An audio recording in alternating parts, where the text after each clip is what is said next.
Hello and welcome to Jill Cameron Creations. Don't forget to hit subscribe so that you don't miss a thing.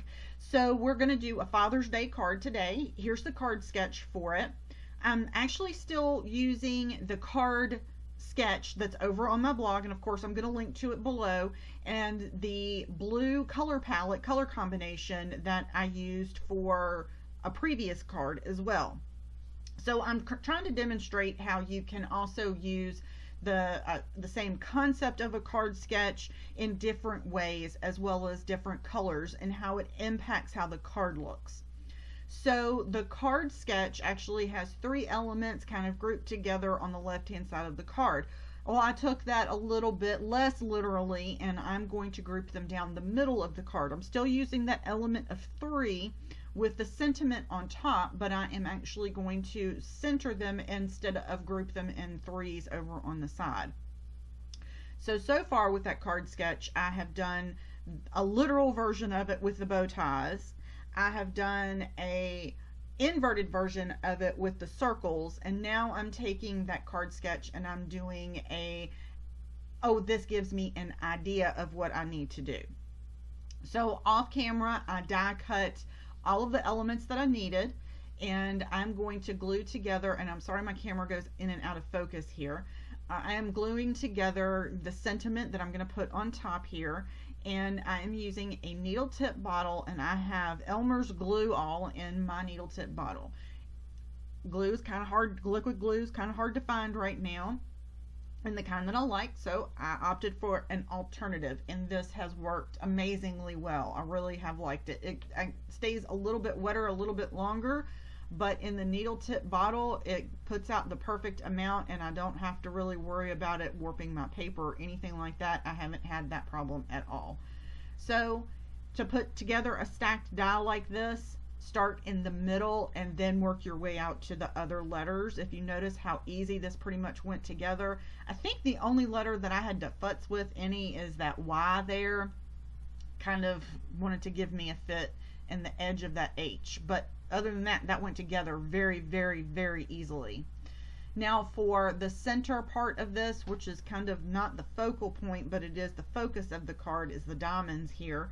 And I chose the background. If you look at the background there and my diamonds here, you kind of see that resemblance of taking the diamonds from the background into my die cut here. So that's why those two things went together for me.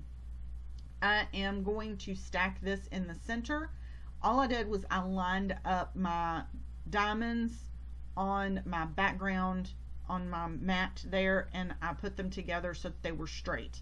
I picked them up and knocked them loose. So I had to redo it.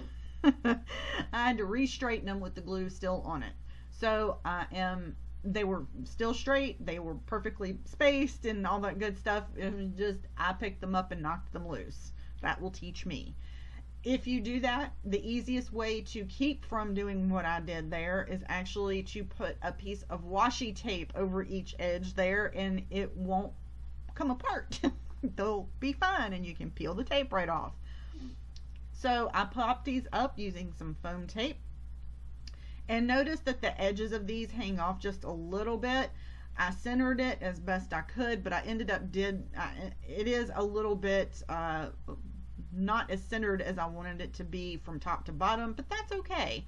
I let it hang off the bottom a little bit more than the top part of the card, which is absolutely fine. So you just trim off the edges, and guess what? Now it looks like it belongs on the card. I'm going to glue this with my liquid adhesive as well, and then I'm going to finish off the card. Since we don't have any real, I have embellishments that I could put on here, but honestly I'm not a huge fan of eyelets and that kind of thing anymore. They're just a pain in the butt to deal with. So I didn't really pull out anything. I had some other like metal-y kind of stuff, but I just didn't think it went with this card very well. So anything wood or metal finishes and that kind of thing you could probably use on a Father's Day card. I just didn't have anything that I particularly liked, and I really liked how this card turned out, and I loved the color palette on it. And I put something heavy so that it would adhere down and then not buckle up. Well, once it dried, I decided it did need a little something shiny on it, so I opted for Glossy Accents. Glossy Accents is clear. It's perfect to add that just something to a Father's Day card that's not glittery or sparkly or outlandishly weird for a Father's Day card. So there you have that. I thank you so much for joining me today. Don't forget to head over to the blog so that you can check out your card sketch and your color combination. And yesterday is a different color combination, so don't forget to head back and check that out too. And I think that about covers everything right now. Oh, subscribe to my YouTube channel. Don't forget that. You don't want to miss anything. We're going to be doing a few more 30-day. We have 30 days of cards. We're about in the middle of it, around about somewhere in there right now. And then next month we are going to be doing Christmas in July cards.